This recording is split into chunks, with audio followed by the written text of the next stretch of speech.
Retornamos en sábado de consulta y recordándole que septiembre, específicamente el día 10 de septiembre, se celebra el día en contra o a favor de que la gente no se suicide, del suicidio.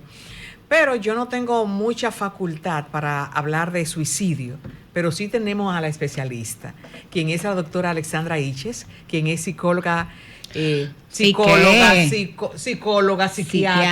psiquiatra forense, con quien vamos a abordar este tema sobre los suicidios. Doctora, dígame, estadísticas mundial, muy buenas estadística tardes. en la República Dominicana por sección, así, adultos y jóvenes. Pero Marta bueno, numérica. sí, no voy a decir nada, pero muchísimas gracias. Ustedes saben que para mí es de alta valía venir a este espacio, que entiendo que también es mi espacio, porque yo soy dueña ahora de muchos espacios. No, pero no se haga, de este sí, segura, con Sí, papeles. Su casa. Y les cuento lo siguiente, ciertamente, como tú iniciaste diciendo, Marta, el día 10 de septiembre hacemos una voz de alarma, más que nada, no celebramos ni conmemoramos, sino una voz de alarma mundial sobre lo que es la prevención del suicidio. Y tenemos que hablar del suicidio desde el punto de vista de dos vertientes. Primero, como un acto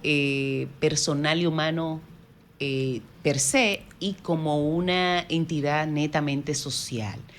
Y digo estas dos particularidades porque uno de las descripciones que vamos a ver, ustedes van a poder corroborar que es un comportamiento netamente social o por conducta aprendida. Cuando hablamos de suicidio, sabemos que es aquella autoagresión o autolesión en donde el individuo, por voluntad e independencia, fuera de las circunstancias que lo lleven a, termina con su vida. Entonces tenemos que hablar de los diferentes también tipos de suicidios que se dan, pero lo más grosero que nosotros podemos hablar, y ustedes saben que a nuestra población le tenemos que hablar con números para que ellos vean la dimensión, porque cuando hablamos que más de 1 millón de personas al año se suicidan a nivel mundial y que cada 40 segundos alguien lo logra y cada 3 segundos en el mundo alguien lo intenta, debemos de entender que esto es una pandemia. Para mí fue muy cuesta arriba en esta semana escuchar colegas cuando decían que no podíamos alarmarnos porque realmente no era ninguna epidemia el tema del suicidio. Me dio un sabor agridulce porque nosotros que somos especialistas en salud, no es cuestión de que entremos en el rango de unas estadísticas, es que no debería de existir ninguno. Claro, es una utopía el pensar que eso vaya a ocurrir, pero no podemos minimizarlo porque una de las improntas sociales que más hace que se normalice y se ejecute es cuando tú minimizas el impacto real de que alguien acabe con su vida. Cabe resaltar que en los dos extremos de la vida, o muy jóvenes o muy ya en la tercera edad, son los dos grandes renglones en donde más las personas se suicidan. No obstante, las mujeres lo intentan más, pero los hombres lo logran más, y esto se trata por el método que utilicen. Y ahí, cuando hablamos de método, también yo voy a meter como arista el tema de la implicación y la responsabilidad que tienen los medios de comunicación y las redes sociales en este momento por el impacto del efecto copycat o el efecto Wetter, que no es más que cuando alguien que está pasando por una condición X y en algún momento ha valorado el hecho de terminar con su vida o de no existir, pues entonces, sin tener ninguna estructura de cómo lo va a hacer, ve una publicación en detalles de cuál fue el método que dio resultado y ya esta persona lo asume como bueno y válido. De hecho, ustedes pueden sacar conclusiones que cuando se publica un suicidio X, en esa misma semana todos son de la misma forma. Y algo que yo quiero recalcar a nuestras autoridades es que aquí hay sectores y regiones del país en donde es común esto y podemos encontrar la réplica en familias por generaciones.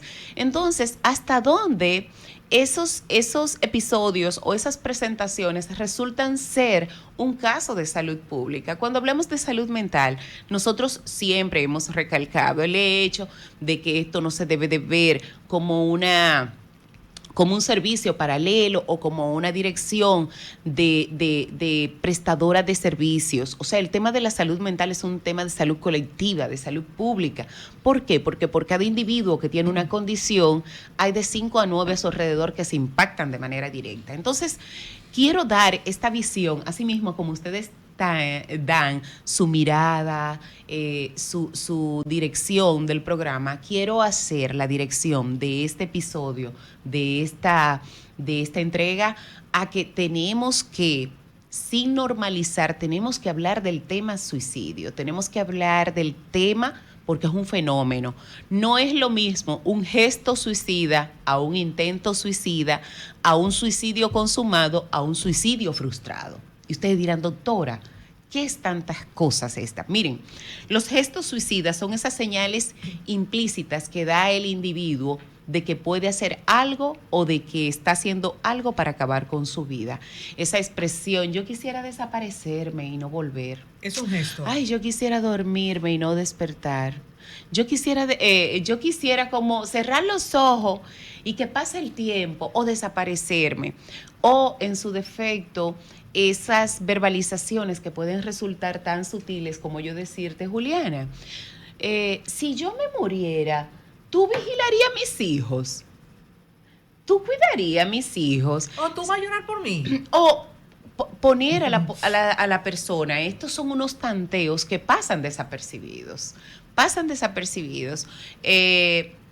Porque la gente ha normalizado las expresiones pesimistas y las expresiones fatalistas como parte de su día a día. Ahora bien, esos son los gestos, ese coqueteo que tú tienes con plantear el hecho de no estar.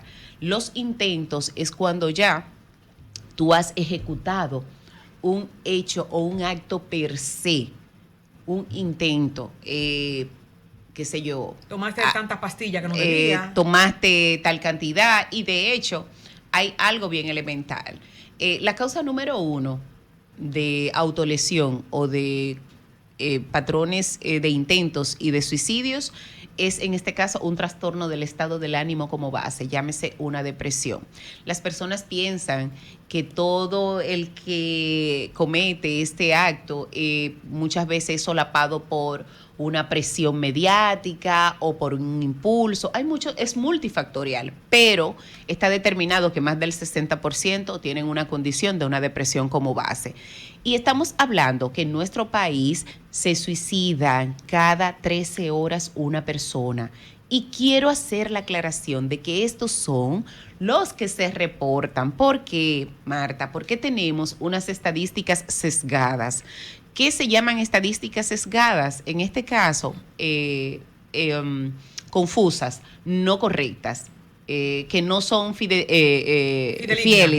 fidedignas. ¿Por qué? Porque resulta que si es alguien que entra a una emergencia o entra a un centro de salud con una intoxicación por fármaco o por cualquier sustancia tóxica, pero llega con vida, esa paciente entra con el diagnóstico de intento suicida, pero resulta que si fallece en una unidad de cuidado intensivo, la causa de muerte es la complicación médica por la cual ella tuvo el deceso. Entonces el intento suicida se queda, el suicidio, porque ese es un suicidio pasivo. Y también existe la conducta parasuicida. Yo sé que estoy abrumando a las personas, pero yo quiero que sepan que esto es bien complejo. Y la conducta parasuicida no son más que esos comportamientos que tú tienes de manera directa e indirecta, haciendo todo lo que tú sabes que hace daño sin tomar una acción directa. Ejemplo, los pacientes diabéticos cuando se levantan y se desayunan y no se toman su medicación, o el paciente hipertenso diagnosticado y no se toma su pastilla. O sea, esas conductas autolesivas, de hecho, es más común de lo que tú piensas. Aquel paciente que tiene una herida y tiene que hacerse. Es una gestión inconsciente, entonces. ¿Podría ser? No, puede ser una conducta dual. ¿Por qué? Porque en ocasiones el paciente está muy consciente de lo que está haciendo, pero quiere acelerar el proceso de ya no vivir. Y hace todo lo que sabe que le hace daño, como para provocar su ausencia más rápido. Y hay otros que lo hacen, esto sí, como un mecanismo inconsciente de estar en un proceso de negación y no aceptar su condición primaria. Doctora, qué bueno que usted toca el tema negación y toca procesos, porque mi interrogante iría por la siguiente versión. Para nadie es un secreto que hay muchos detonantes en la vida de los adultos que a veces evocan a una persona a pensar en el suicidio. ¿Cuáles son si se pudiera enumerar, gracias Marta, los mayores casos de incidentes por detonantes? Bueno, generalmente es la depresión. O sea, la depresión como enfermedad, señores, la depresión es una enfermedad del sistema nervioso central y en este caso ocurre por un desbalance de unas sustancias, aunque las personas tienen que entender que todas las condiciones de salud mental están mediadas por el mismo patrón fisiológico y de desarrollo de cualquier otra enfermedad. Tenemos factores genéticos, tenemos factores fisiológicos y tenemos factores estresores, tenemos estresores externos o precipitantes y lamentablemente cuando hablamos de salud mental, como lo que traduce son alteraciones conductuales y cambios en tu forma de pensar y de manejarte, pues entonces las personas entienden que el agente estresor es el detonador de esa condición. Ejemplo, un duelo.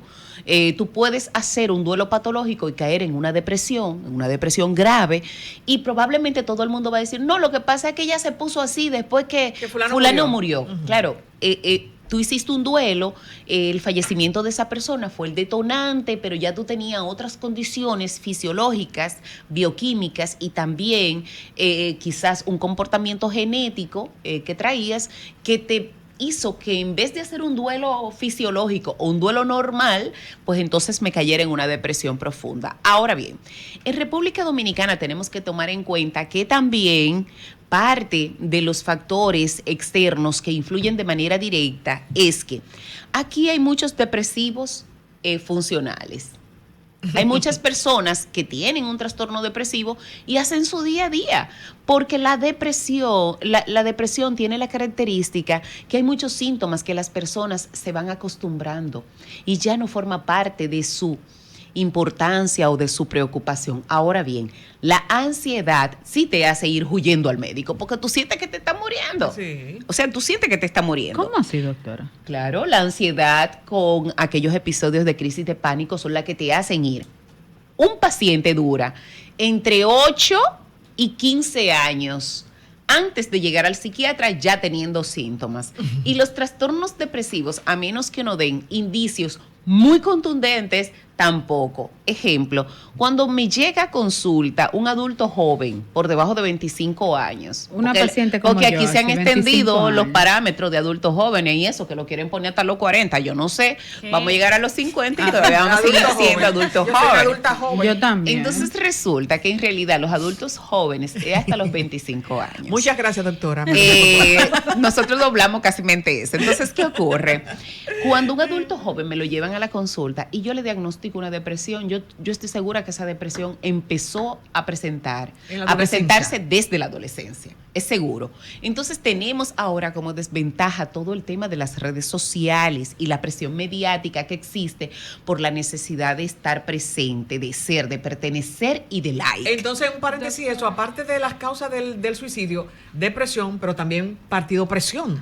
Sí, claro, claro, es live, claro, es live, por eso digo. Y yo quiero que hablemos de eso, doctora, porque empezamos a hablar como en la adultez, pero desde la niñez, ¿cuáles son esos elementos que van construyendo esa depresión? Miren, la gente, es que, excelente, Juliana, porque yo quiero que entiendan que los niños se deprimen. Tú sabes, una de las frases que yo decía, y siempre digo, es que hay depresivos chiquitos, y que esos depresivos pequeños van creciendo ¿Cuál es el gran detalle de los niños? ¿Por qué es tan confuso? Nosotros decimos que la depresión en los niños tiene una depresión atípica porque los niños no tienen los mismos mecanismos de defensa ni de resolutar los síntomas para manifestarlo. Y tenemos tres grandes renglones en los que nosotros valoramos lo que es la salud mental infantil o de la adolescencia, que es en el rendimiento escolar, en las relaciones interpersonales y en los cambios de patrones de conducta. O sea, esos tres grandes renglones son relevantes. Y el niño, cuando tú ves que tiene un cambio brusco, un cambio que no necesariamente tiene que ser tan brusco, pero sí un cambio en aquel comportamiento que es idóneo para él y que ha sido frecuente, debe de llamar la atención. Los padres tienen que dejar la costumbre de asumir que los cambios comportamentales que tiene el niño están mediados por la etapa. No, lo que pasa es que él ya entró, tiene 12 años. Eso está interesante, eso es lo que tienen que anotar los padres. Entonces hay... Y también la presión de muchos padres de hacer que el niño quiera pertenecer a algo que no quiere. Y la comparación, si los padres, y cuando hay más hijos, si los padres entraran en la dinámica de hacer una introspección y valorar... lo dijo la doctora. ¿Escucharon? Sin llevarlo a esto, a que manejen un sentimiento de culpa. Pero yo quiero a los padres que hagan el siguiente ejercicio. ¿Hasta dónde realmente yo soy responsable de no identificar un trastorno del estado del ánimo o una conducta realmente importante en salud mental en mi hijo porque lo justifico por la edad, porque lo comparo con el hermano? Todos los hijos son diferentes, todos los sobrinos son diferentes. Ese tío que viene de cada año un día aquí a la casa y dice, pero mira, él está creciendo, pero ya fulanita a esta altura del juego, de la edad de él, ya hacía esto, más la presión y la exposición que tiene que tener ese niño en un entorno en donde no tenemos entornos empáticos, ni escolares ni sociales. ¿Por qué? Porque ahora mismo, con el tema de todas las publicaciones y de las redes, nosotros no sabemos cómo están siendo bombardeados nuestros hijos por personas inclusive que son adultos y se hacen pasar por adolescentes en las redes sociales porque no se ven cara y lo atacan de manera directa para llegar a provocar algún tipo de sumisión o de en este caso chantaje. Pero igual pasa con los adultos mayores. ¿Por qué? Porque los adultos mayores entran en la dinámica de venir a pasar un checklist de todas las cosas que yo hice y he logrado en mi vida. Y a veces llega a esa edad con una frustración de tu sentir de que la vida te pasó. Y de que ella sí, yo no. Y de que todo el mundo sí y yo no. Pero también se produce lo que por naturaleza todos debemos de irnos preparando, que son esas temporadas que se van a hacer el denominador común de tú empezarte a quedar solo. Durante la adultez plena y la adultez productiva, las personas tienden a ocupar mucho su tiempo y no te da tiempo a darte cuenta qué tan solo, qué tan mal tú estás. Y ya cuando no hay hijos en la casa, cuando no hay nietos. Entonces, los adultos mayores tienen un riesgo muy alto de autolesión y de suicidio. Pero como nosotros sabemos que lo que cogen la presión son los del medio, ¿verdad? Gracias. Entre los 25, 29 años y los 45 años son cuando más se suicidan los dominicanos. Doctora, yo quiero, no sé si vamos a una pausa. Antes de la pausa, no, todavía, ok. ¿Cuál es la diferencia si eso entra en el rango de suicidio, la eutanasia, si es suicidio o es asesinato? Ni una cosa ni la otra. No, porque la gente está decidiendo. No, pero es que el suicidio es un acto voluntario y ejecutado por la misma persona. Entonces, la eutanasia es la permisividad legal con asistencia médica. Entonces, eso no es suicidio asistido, como quieren decirlo, porque dicen es un suicidio asistido, pero es que el suicidio, por naturaleza, el concepto, la definición, es que tú mismo te lo autoinflige. Entonces, tú estás poniendo a otra gente a que te lo haga, pero tampoco podemos decir que es un homicidio permitido, porque por ley, la ley dice que el acto del homicidio es penado. Sí. Entonces entramos en una dicotomía, pero yo creo que todo eso ha venido en gran moda, señores, porque como estamos en la era del placer y en la era del no sentir, nadie quiere agotar el proceso fisiológico de la vida. Y Wow. Nadie. en esta Yo semana... creo que la doctora desarrolle esa Nadie, Sí, de nadie quiere unos morir. jóvenes que han muerto inhalando sustancia. Pero, oye esto, Marta, nadie quiere asumir el proceso natural de la vida. Cada etapa trae consigo un sinnúmero de cambios y de experiencia que el individuo tiene que tener. Cuando entramos a la humanización de las enfermedades, nosotros lo que queremos... el acto mayor de humanización de las enfermedades es el desarrollo de la neurociencia, de las medicinas, de los fármacos. Más allá de eso y los cuidados paliativos que uno pueda darle desde el punto de vista de yo no darle la responsabilidad directa de lo que yo quiero que se haga conmigo a alguien, eso es humanizar. Ahora bien, la gente no quiere, la gente dice, me voy a morir, pero yo no quiero morirme con dolor. Pero ¿quién te dijo a ti que la muerte es un proceso condicionado a lo que tú entiendes que es correcto y no es correcto? Es verdad. Porque Wow. si fuese así, después mire, es tan así que la gente está en no asumir la responsabilidad de lo que trae consigo hasta la elección de un proceso quirúrgico. ¿Por qué tú piensas que se ha desarrollado tanto la medicina del dolor? Las clínicas del dolor, porque la gente no quiere el nivel de sufrimiento. Uh-huh. Claro, cuando tú analizas eso, ¿qué es el sufrimiento? ¿Qué me lleva? Y de hecho, los grandes crecimientos que como persona alguien puede tener es pasado sobre la línea de fuego, sobre la línea del sufrimiento. Cuando tú no sufres, tú no corriges. Es decir, no hay proceso. No hay proceso. Doctor. Ahora bien, tenemos que poner en un ladito el término proceso, porque ahora con la moda de que es la del proceso o no la del proceso. Pero realmente yo creo que nos estamos pasando porque estamos dejando de ser humanos para convertirnos en personas totalmente anestesiados social.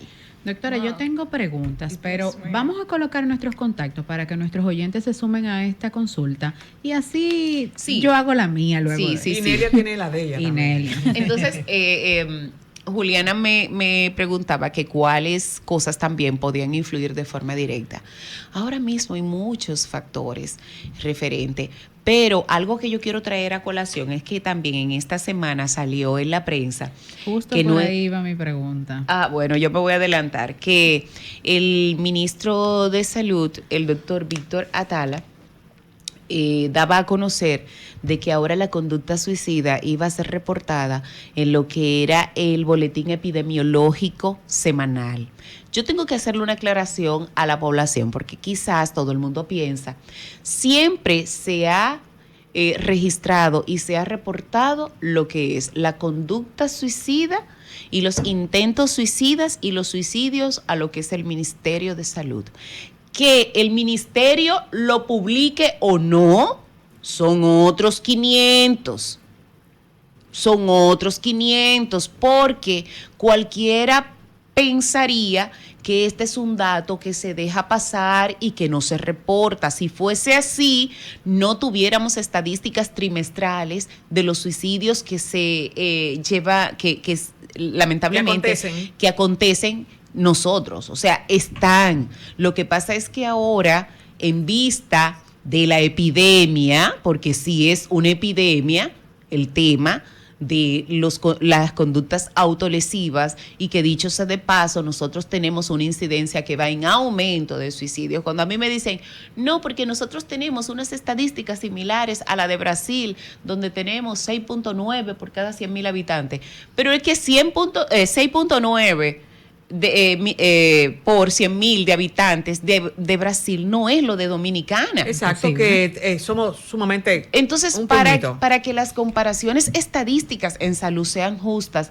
me tienen que buscar otra isla con las mismas condiciones que las mías. Exacto. Y con la misma población y con la misma economía, con los mismos servicios de salud. Exacto. Entonces, a mí no me pueden comparar estadísticas con Canadá. Inclusive, doctora, deben de buscar una isla, como usted dice, que se sitúe desde la perspectiva del mismo porcentaje que el Ministerio de Salud le otorgue a la psicología, a la psiquiatría, porque ayer me enteré que nosotros tenemos en el Ministerio de Salud un 0.6% a la salud mental. De presupuesto. Del presupuesto. O sea, el presupuesto de salud lo que le otorga es un 0.6% a la salud mental, donde en nuestro país actualmente, señores, debería de estar, en las Américas está actualmente entre el 2 y el 3, conciso, muy pocos tienen por encima de ahí.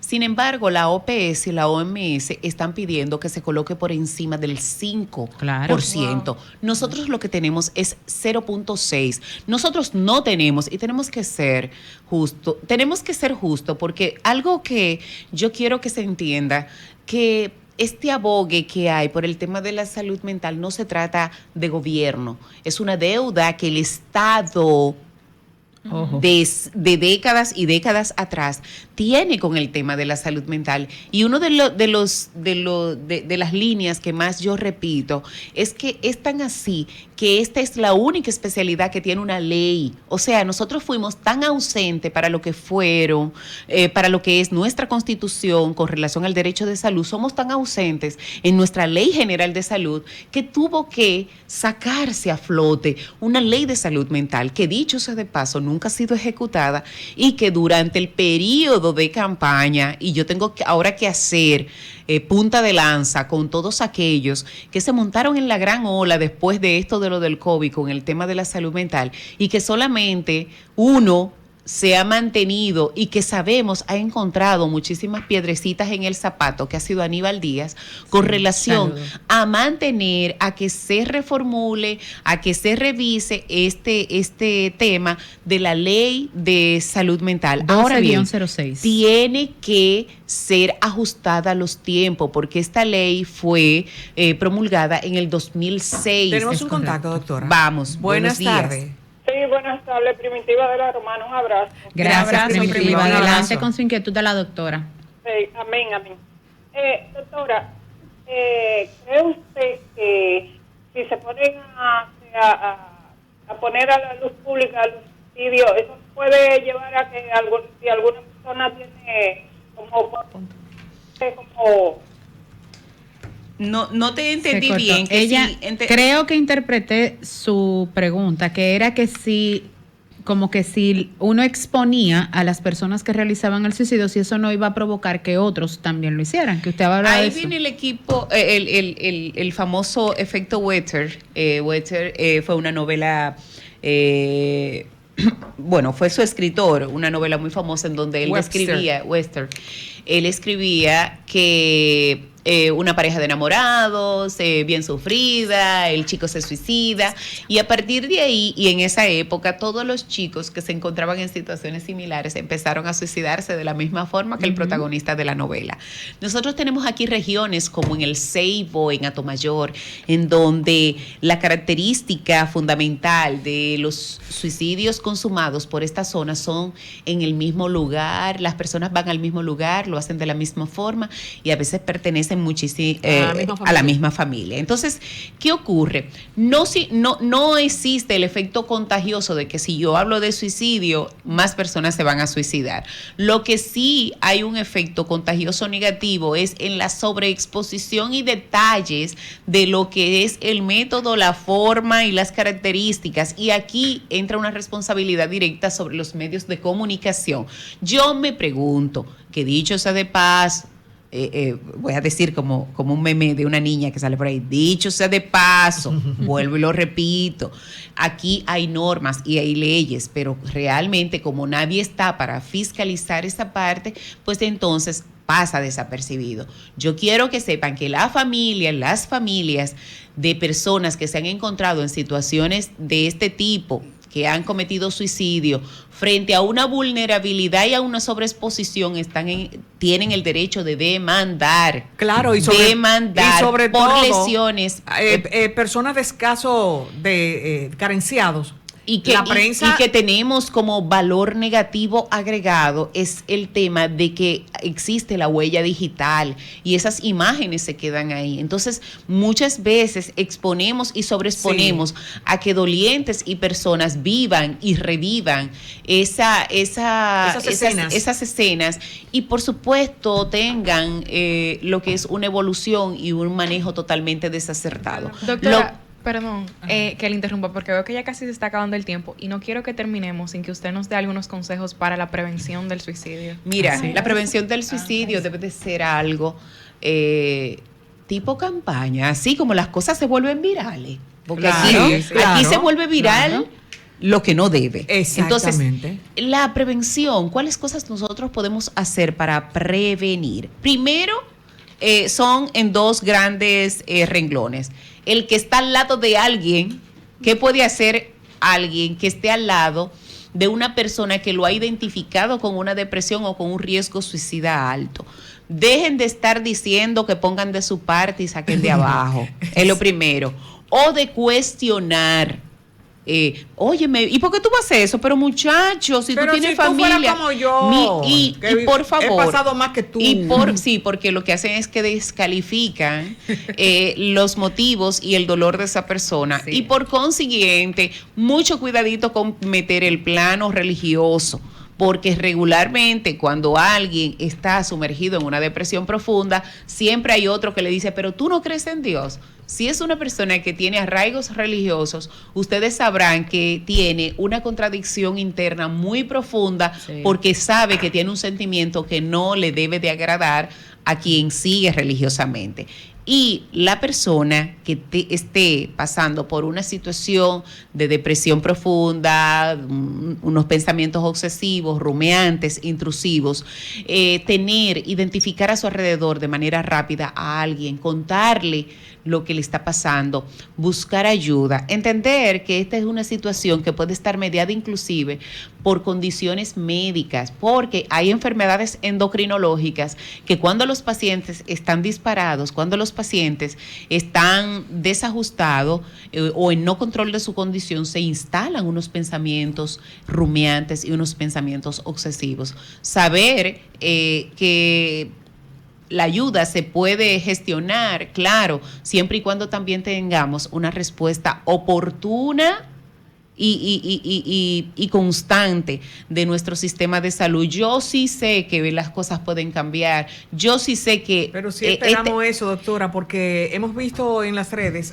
nos están haciendo señas, de personas que están llorando porque quieren ir a un médico especialista. No tienen los recursos. Vamos a abogar. Yo estoy ahora en la tesitura de que yo entiendo de que tenemos que ofertar más cosas. Y bueno, hay un dicho que dice que no se hace país, no se hace sociedad si no aportamos. Entonces vamos a ponernos todos en sintonía y vamos a ayudar a nuestro sistema que está deficiente, pero es el que tenemos para poder... Sus redes, doctora, para... DRA.iches, mi apellido, y saben que estoy a las órdenes. Así es, doctora, más que agradecida por acompañarnos en otra entrega de Sábado de Consultas. No sin antes nos despedimos, reiterándoles que mantengan la sintonía con la más interactiva, esta Sol 106.5, y que nos reencontramos el próximo sábado en otra entrega del Interactivo de la Orientación, este Sábado de Consultas. Bye, bye.